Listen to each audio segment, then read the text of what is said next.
Now, a model named Kaylin was forced into a challenge photo shoot that really triggered her because she just learned that her friend had passed away of an overdose, and they had to go and all model at a cemetery and act like they were in a grave, which her friend just died, and now she's having to portray someone who's like in the ground, like dead. It's kind of morbid. I also have a feeling that producers kind of knew this and maybe set her up, but that's my own conspiracy. Kaylin struggled to get through the photo shoot and was even criticized for allowing her emotions to overwhelm her to the point where she couldn't get a good shot. Now, some viewers have since called the photo shoot offensive and said it glamorizes violence against women. Oh, that's where we're going. I'm sitting next to King, and she immediately just folds over and starts bawling. Kaylin is not having too much fun. So Kaylin is already triggered, already just going through the emotions. And of course, Jay Manuel was not supportive at all, telling her not to allow her emotions to bother her, telling her that, you know, it's a difficult thing, but you've got to push through. Trying to kind of get that TV moment, build this scene and evoke that emotion. It's really messed up. I mean, I know nobody knows the circumstances, but I just don't want to be here. Today, you girls are going to have to portray one of these deadly sins at the bottom of this 8-foot grave. Do you guys know what's wrong with Kaylin? She had a friend that just died from high school. Oh my gosh. Yeah. Do you need a minute, like, to start hair and makeup?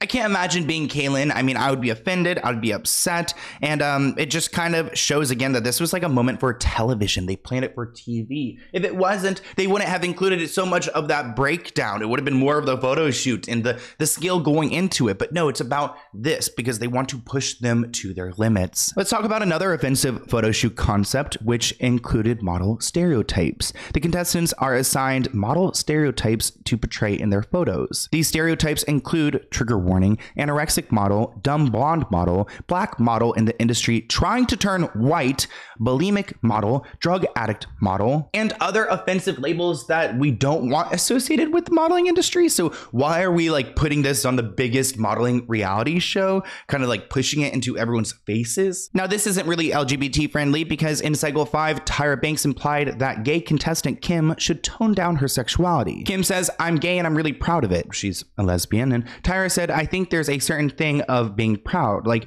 I'm black and proud, and you know what I mean, but I'm not walking down the red carpet saying I'm black, which I guess Tyra kind of has a point there. You don't need to shove it down anyone's throats. Kim replied saying, "No, I certainly won't walk down the red carpet and try to kiss girls on the way. That's not what I'm going to do." Jay replied and said that he later criticized the incident, saying he felt uncomfortable about Tyra's remarks. One moment I will never forget about when it comes to America's Next Top Model history is when they made Cycle 6 winner Danielle Evans close the gap in her front teeth. 8 cycles later, there was a white contestant who was encouraged to widen her gap. So there's this discrepancy whether like who can have a gap and who can't. Well, Danielle, you went to the dentist, but you refused to have your gap closed. Do you really think you can have a CoverGirl contract with a gap in your mouth? Yeah, why not? This is all people see. It's Easy Reads Beautiful CoverGirl. It's not marketable. Yeah, just a little bit is okay, but I don't want to completely close it. Well, I guess she just left the gap wide open for another girl, baby. I agree. I am someone who naturally has a gap between my teeth. I've had it since filled, but I think there's something beautiful about having a gap, especially like that model. She's stunning. She doesn't need to change anything, but it's wild how dismissive the judges were to how she felt about her own appearance and her own teeth. Actually, Danielle put a statement out in 2020 when Tyra was addressing everything and said, "I want to address all of those young girls. I want to take this time to build up and speak to all of my young queens who saw that episode and were truly affected by Tyra's words. It doesn't matter if you have a gap, stacked teeth, straight teeth, it does not matter. It doesn't matter if you're black, brown, white, indifferent, other. What makes you beautiful is in here." When it came to that white contestant who had her gap widen, some viewers said encouraging Kelsey to widen her tooth gap was hypocritical and had racist undertones considering their past conversations with Danielle about her teeth. One person commented, quote, "It's definitely not coincidental that the fashion industry seems to love gap teeth on a white girl, but then find them ratchet on a black girl." Now, Isis King was the first person who identified as transgender to appear on America's Next Top Model, and it definitely wasn't easy for Isis. During the first episode, multiple contestants made disparaging and transphobic comments about Isis. When a few contestants made comments about the size of Isis's breasts, they even called her over to address the rumors that had come up in conversation, asking if she was all female, which Isis replied saying, "No, I was not physically born a female," which is just kind of awkward for her to have to go through, especially back at this time. It was still something that's not as normalized. Are you all female? Physically without born female, no. Ain't this supposed to be a girl competition? How did you get through the door? She said that she used to be a man.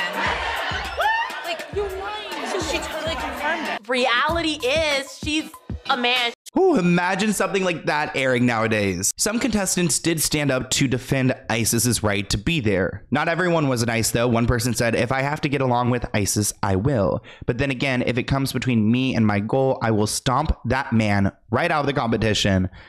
Jeez, these people, really? You want to say this on TV? Do you think this makes you look cute or likable? Isis is a transgender woman, and she was able to pave a path for a lot of other people to join the show and for the competition to become more progressive. Although the atmosphere at America's Next Top Model has already been established as toxic, I want to talk a little bit about Kenya. Kenya Hill found herself being victim blamed by judges, crew members, and fellow contestants in Cycle 5 after standing up against a male model who she says touched her without her consent. So you would think that all the girls would like rally behind this contestant, but it seemed like everyone was dismissive of her. Throughout the episode, a male model can be seen pushing Kenya's boundaries, even asking her for a massage during hair and makeup. Throughout the photo shoot, the male model is moaning and touching Kenya inappropriately, making her visibly uncomfortable. After Kenya asked to stop the shoot, the director and his team invalidated her feelings, telling her to go with the flow. She said, quote, "I feel like a lot of pressure added on to me because I can end up being eliminated for not doing well on this shoot because of his actions." A fellow contestant named Namia called it unfair of Kenya to be blaming someone outside of herself for her shoot going wrong. Judge Niall Barker agreed, criticizing the quality of the photos and telling Kenya to handle it better in the future,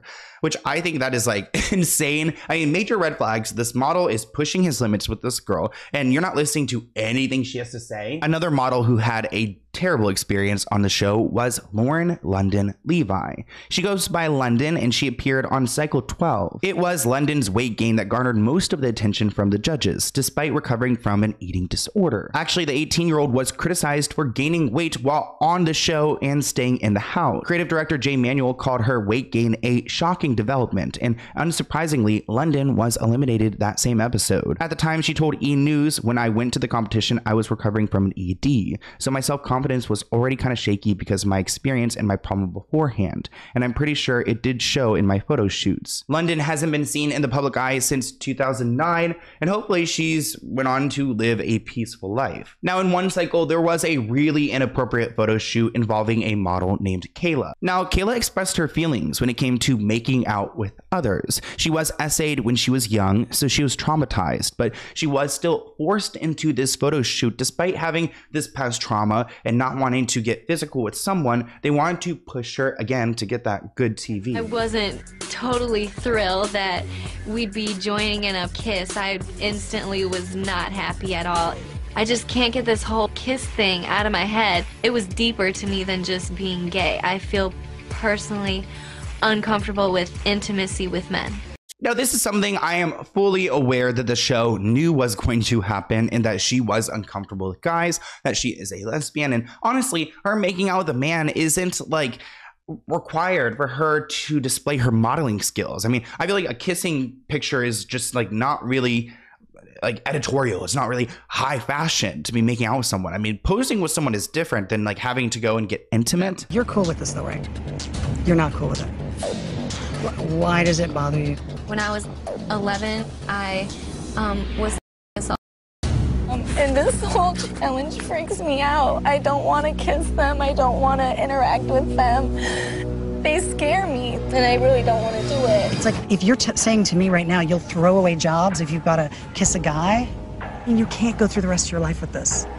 You really can't. You have to deal with this. To me, it's really sad that she has to go and open up and share all of these things that she had gone through to the public when she's not ready. She's kind of in this situation where she feels really pressured, and her only escape is to tell how she feels, to reveal this side of her. Thank you for watching this clip from the Let's Get Into It podcast. To view the full episode, visit the link listed below.